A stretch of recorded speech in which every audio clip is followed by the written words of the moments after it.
Please আমায় ছেড়ে দিও না, আমি সত্যি বলছি তোমায় ছাড়া আমি বাঁচতে পারবো না। দেখ তুহিন, আমি এখন আর কোনোভাবেই এই সম্পর্ক রাখতে চাই না। আমি পারছি না তোকে ভালোবাসতে। সরি, আমায় ক্ষমা করে দিস। কি এমন হয়েছে যে কারণে আমায় ছেড়ে যাচ্ছ? কি কি ভুল করেছি বলো আমায়। তুই কোনো ভুল করিসনি, আমি ভুল করেছি। তোর মতো একটা মানুষকে ভালোবাসতে পারছি না, এটাই আমার ব্যর্থতা। আমায় ছাড়া কি তুমি ভালো থাকতে পারবে? একটি বার, প্লিজ একটাবার বলো তুমি আমায় আর ভালোবাসো না। ভালোবাসি না তোকে। আসছি আমি, ভালো থাকিস। তৃপ্তি কথাটা বলতেই তুহিনের সামনে দিয়ে চলে যায়। তুহিন ছলছল চোখে তৃপ্তির দিকে অপলক দৃষ্টিতে তাকিয়ে আছে। আজ তৃপ্তিকে বড্ড অচেনা মনে হচ্ছে তুহিনের কাছে। বেশি দিনের সম্পর্ক নয় তাদের, মাত্র একটি বছরের ভালোবাসার সম্পর্ক। এই একটি বছর ভালোবাসার সম্পর্কের মধ্যে হয়তো সময়টা খুব কম, তবে তাদের ভালোবাসায় কোনো কমতি ছিল না। পাগলের মতো একে অপরকে ভালোবাসে, এতটাই ভালোবাসে যে ঝগড়া হবার পর যখন তাদের কথা হতো না একদিন, তখন দুজন অধীর আগ্রহে অপেক্ষা করত কে কখন কার আগে সরি বলে মান অভিমান ভাঙাবে। আর আজ সেই তৃপ্তি কিনা কোনো কারণ ছাড়াই তুহিনের সাথে ভালোবাসার সম্পর্ক ভাঙতে চলে এসেছে। তুহিন এই বিষয়টা কোনোভাবেই মানতে পারছে না। তৃপ্তি চলে যেতেই তুহিন ঠাই রাস্তার পাশে হাঁটু গেড়ে বসে পড়ল। মনের আকাশে মেঘ জমেছে তার, বৃষ্টি ঝরবে ওই রক্তিম চক্ষু যুগল দিয়ে। ভালোবাসায় ব্যর্থতার গল্প লিখবে সে কোনো কালিমা দিয়ে। তুহিন মাটির দিকে মাথা নিচু করে চোখ দিয়ে নোনা জল ছেড়ে দিল। দূর থেকে তুহিন ভেবে তার বন্ধু দৌড়ে তুহিনের কাছে ছুটে এলো। রাজীব তুহিনের কাছে এসে তুহিনের কাঁধের উপর হাত রেখে কৌতূহলী কণ্ঠে তুহিনকে উদ্দেশ্য করে বলতে লাগলো, এই তুইন, তুই এখানে বসে আসছিস কেন? কি হয়েছে? কান্না করছিস কেন? আমি শেষ হয়ে গেছি রাজীব, তাই তৃপ্তি আমায় ছেড়ে। কান্না করিস না পাগল, সব ঠিক হয়ে যাবে। একটা মেয়ে চলে গেছে বলে কি কেউ এমন করে কান্না করে? আমার কাছেও কোনো সাধারণ মেয়ে না রে রাজীব, তুই জানিস না আমি ওকে নিজের জীবনের থেকে বেশি ভালোবাসি। ওকে ছাড়া আমি বাঁচতে পারবো না। শোনো, ছেলের কথা শোনো। একটা মেয়ে চলে গেছে বলে সে নাকি বাঁচতে পারবে না। আরে বোকা, তৃপ্তি যদি তোকে ছাড়া ভালো থাকতে পারে, তবে তুই কেন পারবি না? আমি জানি ও আমায় ছেড়ে কখনো ভালো থাকতে পারবে না, আমিও ওকে ছাড়া ভালো থাকতে পারবো না। আমাদের মধ্যে কি এমন হয়েছে যার কারণে ও আমায় ছেড়েছে? আমি কিছুই বুঝতে পারছি না। মাথা ঠান্ডা কর তুই, এত ভেঙে পড়িস না তুই। ঠান্ডা মাথায় ভেবে দেখ কি হয়েছে, কি কারণে তৃপ্তি তোকে ছেড়ে চলে গেছে। আমি পারছি না মাথা ঠান্ডা করতে। ওর কথা ভাবতেই আমার কলিজাটা ছিঁড়ে যায়। রাজীব আমায় তৃপ্তি এনে দে, আমি পারছি না এই যন্ত্রণা সহ্য করতে। আচ্ছা চল, তোকে বাড়ি দিয়ে আসি। এমন করে রাস্তার মাঝে কান্নাকাটি করিস না। রাজীব তুহিনের হাত ধরে কোনো মতে তুহিনকে রাস্তা থেকে তুলল। তুহিন পারছে না চিৎকার করে কান্না করতে। যার চলে যায় সেই বোঝে শুধু বিচ্ছেদে কি যন্ত্রণা।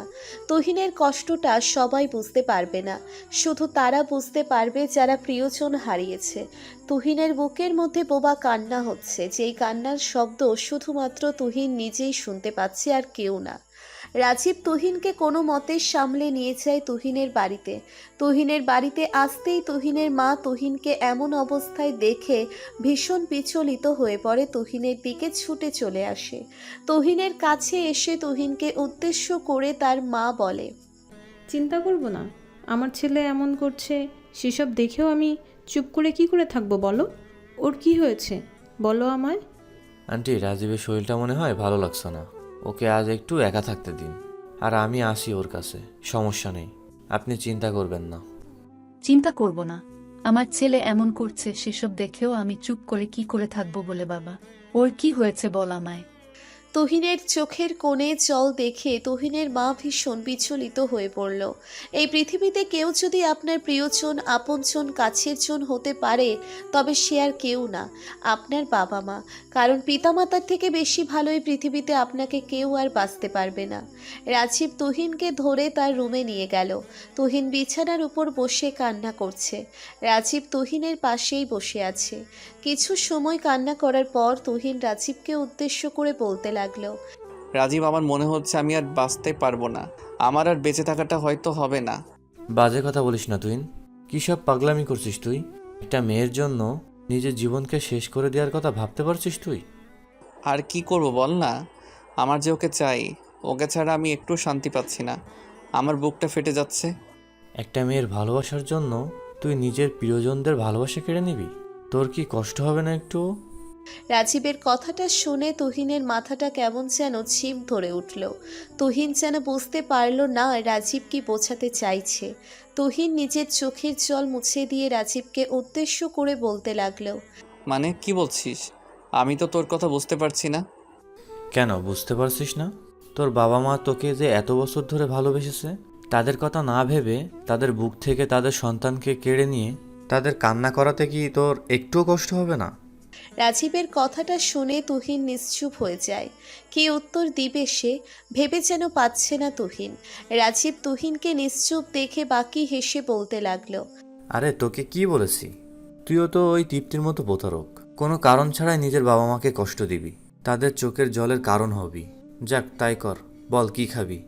বিষ নাকি গলায় দড়ি দিবি? কোনটা দিবি বল, আমি নিয়ে আসছি। তুহিন রাজীবের দিক থেকে নিজের দৃষ্টি সরিয়ে নিয়ে অন্যদিকে তাকিয়ে আছে। রাজীবের কথাগুলো যেন তার মাথার মধ্যে ঘুরপাক খাচ্ছে। আপন মনে তুহিন ভাবছে, সত্যি তো, আজ একটা মেয়ের 1 বছরের ভালোবাসার জন্য আমি নিজেকে শেষ করে দেওয়ার কথা ভাবছি। অথচ দীর্ঘ 26টি বছর আমার বাবা মা আমায় আগলে রেখেছে, ভালোবাসা দিয়ে বড় করেছে। আমি যদি আজ মরে যাই তবে তো ওরা কান্না করবে আর বলবে আমি তাদের ঠকিয়েছি। বিনা কারণে আমি আমার বাবা মায়ের চোখের জলের কারণ হব। দিন শেষে আমিও প্রতারকের তকমা পাবো। তুহিনকে ভাবনার সাগরে ডুবে থাকতে দেখে রাজীব একটা হাসি দিয়ে তুহিনকে উদ্দেশ্য করে বলতে লাগলো, কি ভাবছিস পাগল? নিজেকে শেষ করাটা সহজ, তবে নিজেকে লড়াই করে বাঁচিয়ে রাখাটা ভীষণ কঠিন। এই নে একটা দে, আর সব ভুলে যা, নতুন করে বাঁচতে হবে। যে থাকার সে এমনিতেই থাকবে। রাজীবের কথাটা শুনে হয়তো এই তুহিন রাজীবের হাত থেকে সিগারেটটা নিয়ে নিজের ঠোঁটের কোণে গুছিয়ে নিল। সত্যিই রাজীব যদি আজ তাকে এই কথাটা এভাবে না বলতো তবে হয়তো তুহিন কোনো ভুল সিদ্ধান্ত নিয়ে ফেলতো। তুহিন একটা দীর্ঘশ্বাস ফেলে নিজের মাথা থেকে তৃপ্তির ছবিটা ঝেড়ে ফেলার চেষ্টা করলো। যদিও কারোর ভালোবাসার স্মৃতি এত সহজে ভোলা যায় না, তবুও চেষ্টা করতে কি ক্ষতি আছে।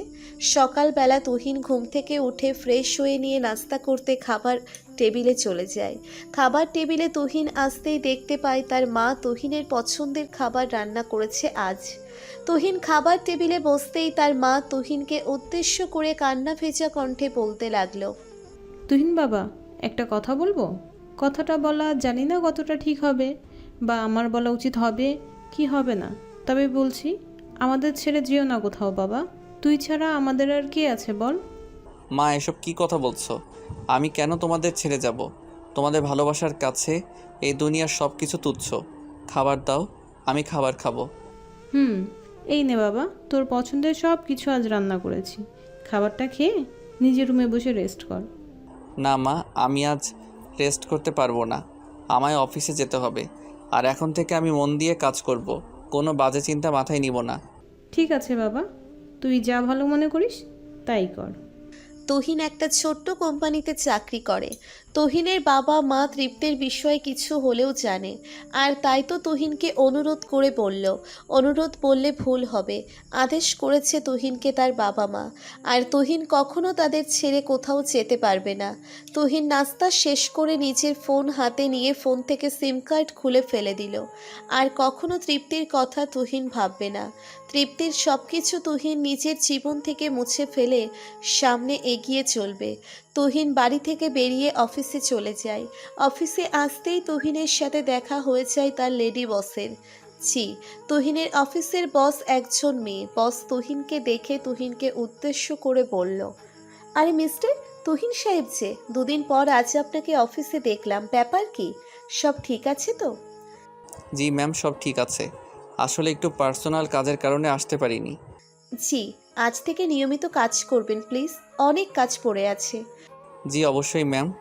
তুহিন কিছু সময় অনুর সাথে কথা বলার পর অনু তুহিনকে মাসের স্যালারি দিয়ে চলে গেল। তুহিন নিজের ডেস্কে বসে কাজ করতে লাগলো। মনটা আজকে একটু ফ্রেশ লাগছে। আজ আর তুহিনের মাথায় তৃপ্তির কোনো কথা নেই। আজ তুহিনের মাথায় শুধুমাত্র তার বাবা মায়ের কথা আছে। তুহিন মন দিয়ে কাজ করতে লাগলো। কাজ শেষ করে বিকেলের দিকে বাড়ি ফেরার পথে তুহিন তার বাবা মায়ের জন্য বেশ কিছু উপহার নিয়ে নিল। এমনিতেও তুহিন সব সময় তার বাবা মাকে উপহার দিতে ভালোবাসে, আর আজও ঠিক তাই করলো। তুহিন উপহার নিয়ে বাড়ি আসতেই দেখতে পায় তার বাবা মায়ের মুখে একটু অন্যরকম হাসি আছে। তুহিনকে দেখে তার মা বলে উঠল, ওই দেখো আমার ছেলে চলে এসেছে। মা, বাবা কোথায়? এই দেখো, তোমাদের জন্য কিছু গিফট নিয়ে এসেছি। ও মা, আমাদের জন্য এসব কেন নিয়েছিস? তোকে না বলেছি টাকা অযথা নষ্ট করবি না?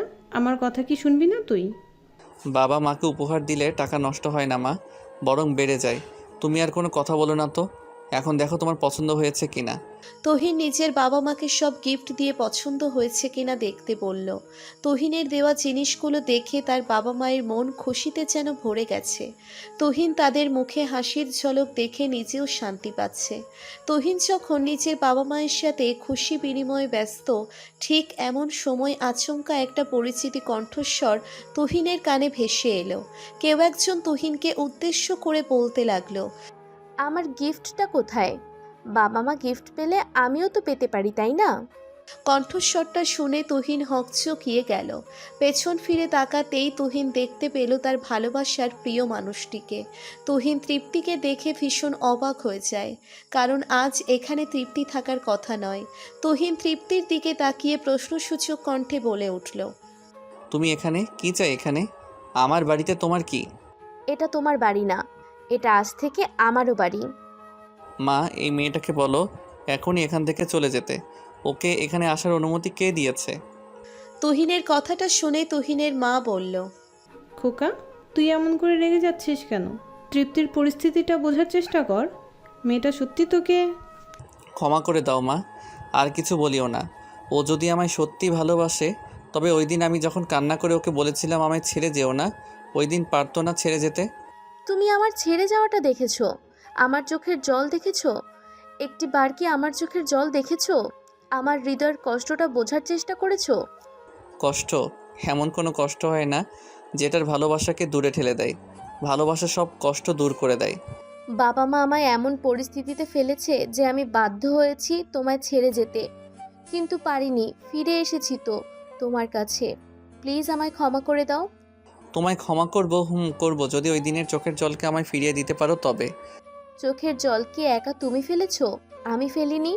আর কষ্ট কি তোমার একার হয়েছে, আমার হয়নি? তুহিন, আমিও তোমায় ভালোবাসি, বোঝো একটু। বুঝতে চাই না আমি কিছু। আমি আর চাই না আমাদের সম্পর্ক আর সামনে এগিয়ে যাক। শেষ করো। তুহিন, শেষ করো মানে? আমি আমার পরিবার ছেড়ে এসেছি শুধুমাত্র তোমার জন্য, আর আজ তুমি আমায় ফিরিয়ে দিচ্ছ। আমি কোথায় যাব বলতে পারো? সেটা তুমি জানো, আমিও তো তোমায় বলিনি আমার কাছে আসতে। তুমি নিজের ইচ্ছায় এসেছো, বাকিটা তোমার ইচ্ছে। তুহিন কথাটা শেষ করতেই হনহন করে চলে যায় নিজের রুমের দিকে। তুহিন চলে যেতেই তৃপ্তি ঠাই বসে পড়ল। বুকের মাঝে চাপা কষ্টটা যেন তার তীব্র আকার ধারণ করেছে। কোনোভাবেই যেন তৃপ্তি তুহিনকে নিজের কষ্টটা বোঝাতে পারছে না।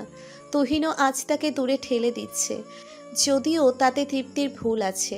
তৃপ্তি এই সিদ্ধান্তটা তখন নিয়ে তুহিন হয়তো এই কষ্টটা পেত না। তুহিন চলে যেতেই তৃপ্তি একদম ভেঙে পড়ে। তুহিনের বাবা মা তৃপ্তিকে সান্ত্বনা দিচ্ছে। ওইদিকে তুহিন নিজের রুমে এসে বুকের মধ্যে এক অদ্ভুত কষ্ট অনুভব করছে। নিজের খুব কাছে এসেও যেন তৃপ্তি তুহিনের কাছের কেউ নয়। তুহিন ফ্রেশ হয়ে নিয়ে আবারও বাড়ির নিচে আসতেই দেখতে পায় তৃপ্তি এখনও ঠায় বসে আছে। তুহিন তৃপ্তিকে দেখে শক্ত গলায় বলতে লাগলো, কি হলো? এখনো বসে আছো যে? তোমায় চলে যেতে বলা হয়েছে, এই কথাটা কি কানে যায়নি তোমার? Shut up! কি শুরু করেছিস তুই? আমি এখানে সারা জীবনের জন্য এসেছি, আর এখানেই থাকবো। এই বাড়ি থেকে আমার লাশ ছাড়া আর কিছুই বের হবে না। আর এক্ষুনি আমায় বিয়ে করতে হবে তোকে। সরি, পারবো না। আমার মনের মধ্যে তুমি আর নেই। দয়া করে আমায় বিরক্ত করো না। তোর মনের মধ্যে আমি না থাকলে কে আছে? আচ্ছা, আমি নাই মেনে নিলাম, তবুও আমায় বিয়ে করতে হবে তোকে। তৃপ্তি রেগে গিয়ে কথাগুলো তুহিনকে বলছে। তুহিনের মনে তৃপ্তি এখনও আছে আর থাকবে সারা জীবন, সেটা আর আলাদা করে বলতে হয় না। তবে তুহিনের মনের মধ্যে এখন তৃপ্তির জন্য ভীষণ অভিমান জমে আছে, সেটা তৃপ্তি আদর করে ভাঙাবে। তৃপ্তি জোর করে তুহিনকে বিয়ে করলো। তুহিন বারবার বারণ করার পরেও নিজের বাবা মায়ের দিকে তাকিয়ে নিজের অভিমানটা কম করে তৃপ্তিকে বিয়ে করলো তুহিন। ভালোবাসা যখন বিয়ের মাধ্যমে পূর্ণতা পায় তখন বুকের মাঝে এক অন্যরকম শান্তি চলে আসে, যেটা ভাষায় প্রকাশ করার মতো নয়। ভালো থাকুক ভালোবাসা, পূর্ণতা পাক পৃথিবীর সমস্ত ভালোবাসা।